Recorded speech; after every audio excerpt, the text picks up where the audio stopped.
प्रिय साथियों, अभी हम लोग जस्ट अभी थोड़ी देर पहले पुलिस हमें अभी घर पे छोड़ के गई है। 1 तारीख को मुझे, रतन जी और हमारे करीब 30-40 लोगों को गिरफ्तार किया उन्होंने, पुलिस थाने में लेके गए। उसके बाद हमने पुलिस प्रशासन से, वहाँ पे मुझे और रतन जी से पूरा बात हुआ। वहाँ पे हमने 35 लोग रिकमेंड करके उनको छुड़वाए। जो हमारे साथ 15 लोग थे उनको 2 तारीख को उन्होंने छोड़ दिया और हम दोनों को एक अज्ञात स्थान पे लेके गए। ये बातचीत में पता चला कि शायद प्रधानमंत्री मोदी यहाँ पे जो बाड़मेर में आ रहे हैं उनकी सुरक्षा को खतरा हो सकता है, इसलिए दोनों को वो अज्ञात स्थान पे लेके गए और हमें 3 दिन उस अज्ञात स्थान पे रखा गया। पहले विद्याधर नगर से जो पुलिस हमें आमेर थाना लेके गई, फिर वहाँ से गाड़ी चेंज किया और अज्ञात स्थान पे लेके गया। आज हमें पुलिस जो यहाँ पे छोड़ के गई है मुझे और रतन जी को, ये जो सरकार ने हमारे DNT समाजों के ऊपर जो दमन, अत्याचार और जो इस तरह की निर्दयता दिखाई है वो वाकई निंदनीय है और हम अपने मिशन को छोड़ेंगे नहीं, लेकिन हमें शांति बनाए रखना है। 9 तारीख को सरकार की जो वार्ता होने वाली है उसका इंतजार करना है और 15 तारीख तक जो हमें बिल्कुल शांति बना के रखना है। 16 तारीख को हम अपनी पूरी रणनीति बताएंगे कि हमें क्या करना है। मैं स्पष्ट बता देना चाहता हूं सरकार को और सभी मेरे साथियों को, जो मिशन लिया है वो किसी भी कीमत पर छोड़ेंगे नहीं। सरकार के अत्याचारों से, पुलिस के दमन से, उनकी लाठियों से, आंसू गैस के गोले से और जो उन्होंने पत्थर चलाए हमारे जानबूझ करके, हमारा आंदोलन शांति प्रिय था। ये दमन सरकार की तरफ से किया गया है कि आज उन्होंने पहले से नीति बना ली थी कि आज इस आंदोलन को कुचलना है और जिस निर्दयता से हमारे लोगों को उन्होंने मारा है, आपने बहुत सारे वीडियो देखे होंगे, वो निंदनीय है। कोई बात नहीं है, हम लोग डरने वालों में से नहीं है और फाइट करेंगे, अपने हक और अधिकार लेकर रहेंगे। लेकिन हमें 9 तारीख की वार्ता और 15 तारीख का जो हमने जो कमिटमेंट दिया हुआ है वो ध्यान में रखना है और 16 तारीख को हम लोग एक पूरा डिटेल में आगे हमें क्या करना है, पूरा प्लान आपको हम लोग बताएंगे। तो अभी हम दोनों रिहा हो गए हैं और घर पे हैं। मैं रतन जी से भी रिक्वेस्ट करता हूं कि अपनी बात बताएं। देखिए साथियों, ये 1 तारीख को जो हमारा महापड़ाव था और उस दिन इन राजस्थान की जो दोगली सरकार है और राजस्थान का सरकार के मुखिया भजनलाल जी और उनकी पूरा मंत्रिमंडल और जो सरकार में जो ब्यूरोक्रेसी में जो बैठे पुलिस प्रशासन के आला अधिकारी, इन सब लोगों ने एक साजिश के तहत पे इस देश का अंतिम पांत का समुदाय है, जो बेचारा भविष्य में देश आजादी के बाद कभी अपने हकों के लिए कभी जयपुर नहीं आया और हकों की बात नहीं करी। अगले 2 साल से आप सभी को पता है आंदोलन चल रहा है।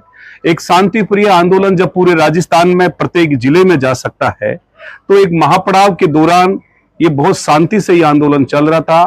पुलिस की और प्रशासन की और सरकार की जो प्री प्लानिंग थी, एक षड्यंत्र था कि इन लोगों पे डंडे, लाठियों से और आंसू गैस के गोलों से पूरा जो विद्याधर नगर था उसको धुआं धुआं कर दिया और कई हमारी महिलाओं को, कई हमारे नौजवान साथियों को, कई हमारे पुराने पंच पटेलों को, सब लोगों को, कम से कम हजारों लोग हमारे चोटिले हुए और इस तरह से लट बरचाए जा रहे थे। कुछ हमारे लोगों के हाथ फ्रैक्चर हो गए, किसकी अंगुलियां फ्रैक्चर होगी, किनके सिर में चोट आई। तो ये बहुत ही दुर्भाग्यपूर्ण, ये जो यहाँ की राजस्थान सरकार की जो तानाशाही सरकार है, जिन्होंने हमारे लोगों को इस तरह का बर्ताव किया, उसके बावजूद भी जो हमारे शीर्ष नेता आदरणीय लाल सिंह जी, जिनको पुलिस ने डिटेन किया, इनके साथ हमारे भाई पारस भाई और बहुत सारे करीब 50 लोगों को पुलिस विद्याधर नगर में हमें डिटेन करके लेके आई।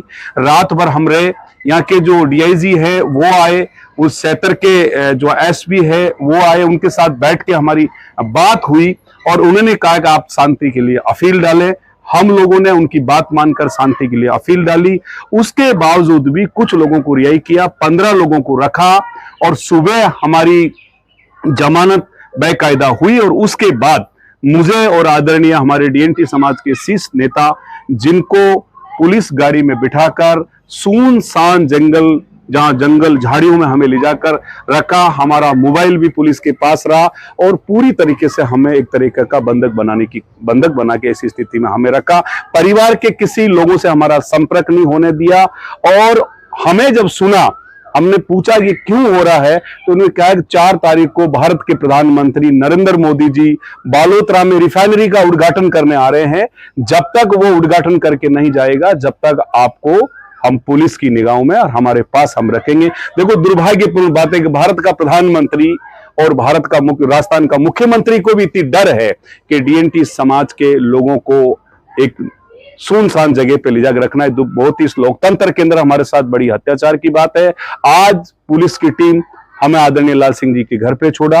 राजस्थान की तमाम डीएनटी घुमंतु विमुक्त जातियों को हम विशेष निवेदन करना चाहते हैं और युवाओं को भी कहना चाहते हैं कि आपके मन में किसी प्रकार का डर नहीं रखे, किसी प्रकार का भय नहीं रखे। ये लोकतंत्र है, इसमें हमें बोलने का अधिकार है, मगर ये भारतीय जनता पार्टी की जो सरकार है, ये सरकार एक तरह की दमन नीति करके आपके आंदोलन को कुचलना चाहती, मगर जो आपका मांग है वो संवैधानिक मांग है।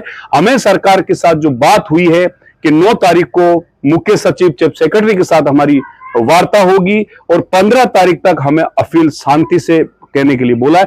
15 तारीख के बाद हम दोबारा सभी राजस्थान के जो डीएनटी समाज के जो हमारे युवा नेता, उनके साथ बैठ के आगे की रणनीति हम करेंगे। और मैं राजस्थान की सभी जनता को विशेष निवेदन करना चाहता हूं, जो आपके कष्ट हुआ, आपको जो परेशानी हुई, वो हमें बड़ी दुख की बात है, मगर इस लोकतंत्र के अंदर ये जो सरकारी है, ये सरकार जो दमन नीति की सरकार है, ये गरीब दलित पिछड़ों को ये हर बार दबाने का काम करती, गरीबों का खून पिया है। आप लोगों को डरने की जरूरत नहीं। आदरणीय लाल सिंह एक वो व्यक्ति है जिनके साथ मैं अगले 4 दिन से रेगुलर रहा, बड़ा लोहा पुरुष है और आप सब लोगों का हक और अधिकार लेके रहेंगे। पुनः आप सभी लोगों को बहुत बहुत धन्यवाद। मैं आपका भाई रतननाथ कालबेलिया, घुमंतु विमुक्त जाति परिषद प्रदेश अध्यक्ष, राजस्थान भीलवाड़ा। धन्यवाद।